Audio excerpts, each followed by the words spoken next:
Wild waterfowl.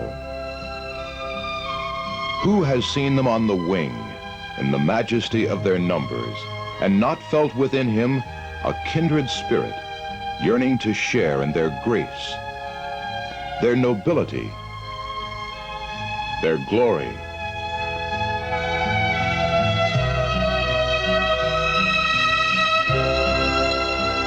If we are at all alive, we respond to the beauty and urgency of their message, one of nature's most poignant and meaningful ways of speaking to us, of reminding us who we are.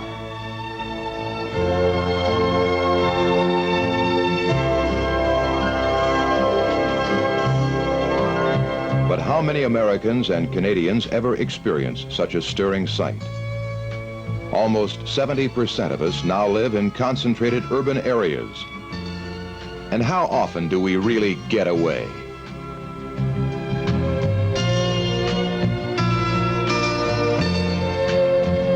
Most of the time, as we go about the day-to-day necessity of getting ahead or just getting by, we only see man, reflected in the image of man.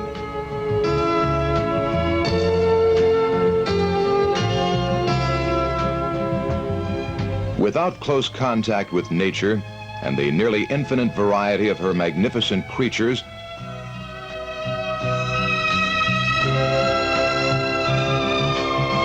our perspective begins to narrow. Our perspective on our world, on our place in it, on ourselves.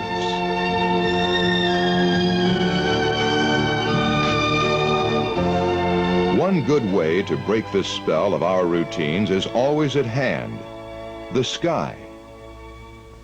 We look outward from a solar system whose sun is one of 100 billion stars in our galaxy, which is one of 100 billion galaxies in the known universe. Before we feel too insignificant, our space-age imagination can shift our perspective, and in our mind's eye, we are gazing back at Earth. From this vantage, we can see it as a closed, balanced system with a tremendous diversity of climates and topographies. We can grasp the concept of a delicate ecological structure which sustains and controls a wide variety of life. Shift perspective again and see our continent as a 5,000-mile round trip for our waterfowl, for dozens of species which fly south to warmer climates in the fall, and north again in the spring to begin a new breeding cycle. The uncanny ability of each bird to return to its own breeding ground plays an ironic counterpoint to the fact that most ducks fall prey to the law of nature in their first year of life. Move in closer still, and we can consider the significant environmental role they play in the delicate balance of our continental ecology at every stop in their semi-annual journeys, in providing an essential link in nature's food chain, in controlling pests, in helping seeds and pollen travel the long distances down the flyways and back again, even in the maintenance of the proper bacterial composition of the waters they inhabit. By taking a variety of perspectives, we come to realize the greater perspective, one which our spirit has always known.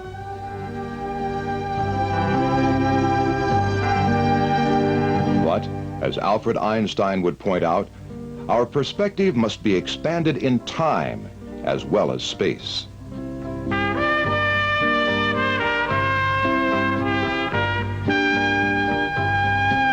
After tens of thousands of years of very gradual shifts and accommodations in nature's complex environmental balance, North America's ecology was invaded by aggressive, industrializing Western civilization. It quickly engulfed the frontier. This expansion meant a rapid transition of the land from natural prairie to the greatest agricultural system in history. Prairie wetlands, the breeding and nesting areas for the waterfowl, began to disappear. As they retreated to the north and west, the waterfowl were forced to follow.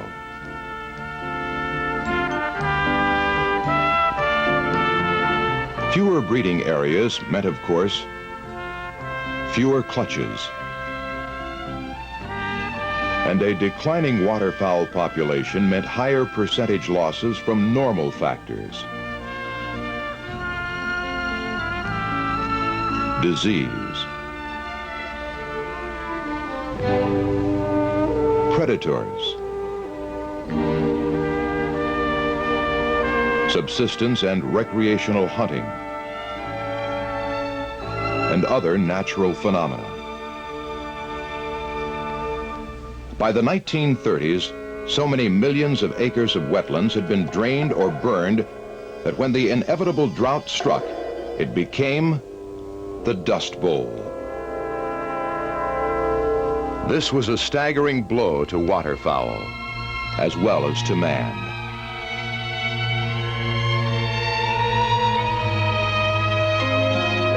Extinction loomed for many species of ducks. Strapped by the Great Depression, government seemed unable to respond.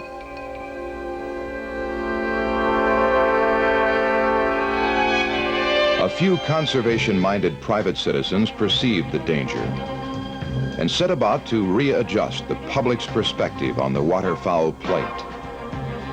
The More Game Birds in America Foundation, through private donations, set out to reclaim the lost wetlands and to press for increased governmental action. In 1934, the federal duck stamp program was signed into law. A good start toward today's effective federal and state wetlands restoration work in the U.S.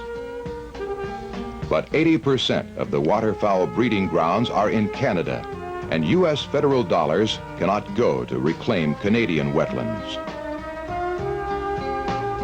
So, in 1937, the More Game Birds in America Foundation expanded into Ducks Unlimited and Ducks Unlimited Canada.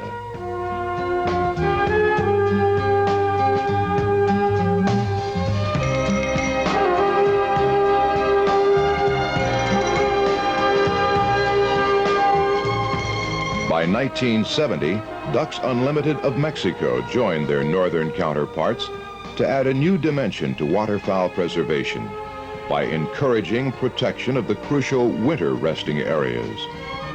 For this is a major target area for the future of waterfowl conservation, Central and South America. These organizations of private American, Canadian, and Mexican citizens have assumed sole responsibility for raising money to replenish North American waterfowl species by attempting to improve, maintain, and expand the hard-pressed breeding and resting areas. Ducks Unlimited places 80% of every donated tax-exempt dollar directly into conservation construction projects. Through its 50 hard-working volunteer state chairmen and its professional staff, many of whom are former directors of state fish and game agencies, DU raises the kind of conservation dollars needed to fund its crucial North American waterfowl habitat programs.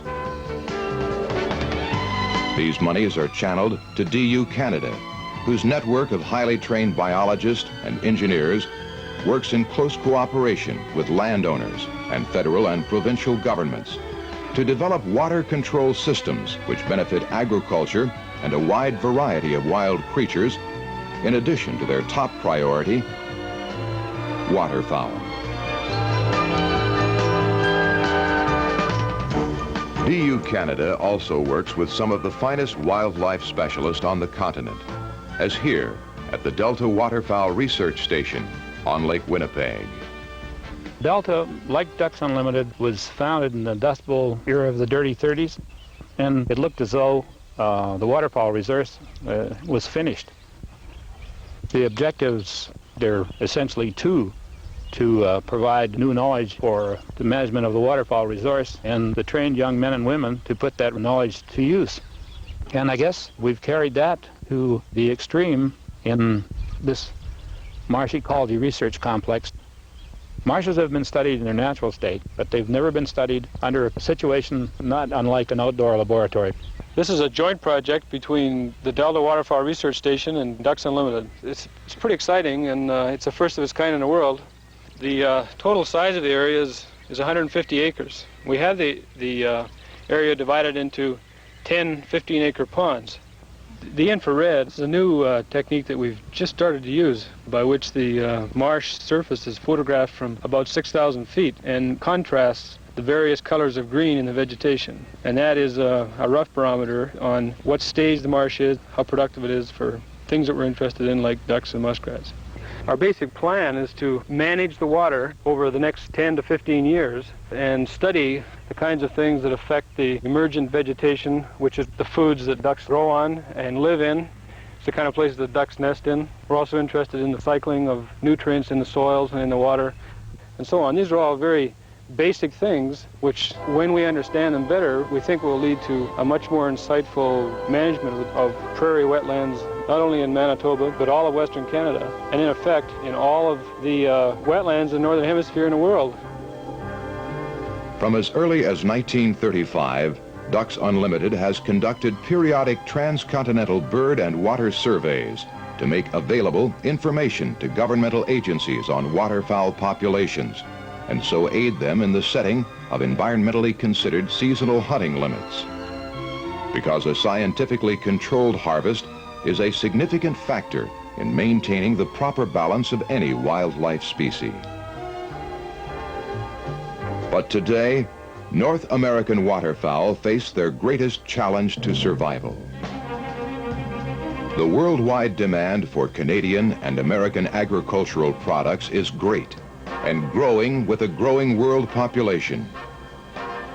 Despite the activities of state and federal governments, and despite the hard-won victories of private wildlife conservation groups, notably Ducks Unlimited, more wetland habitat is being lost to drainage than is being restored.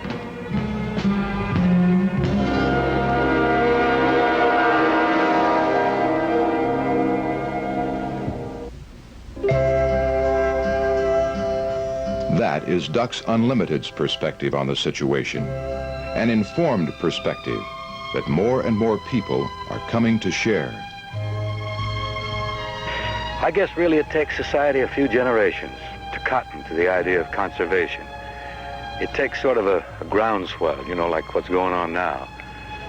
There are more individuals, private groups, and state organizations coming around to the point of view that DU is doing things that have to be done. We want to keep the flyaways busy. When our sons, grandsons have taken our place.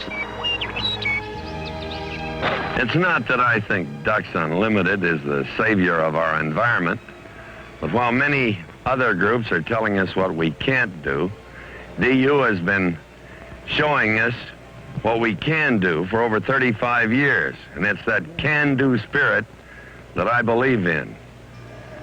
I feel that this outfit deserves our support, and by support I mean dollars. So if you got any extra, don't forget Ducks Unlimited.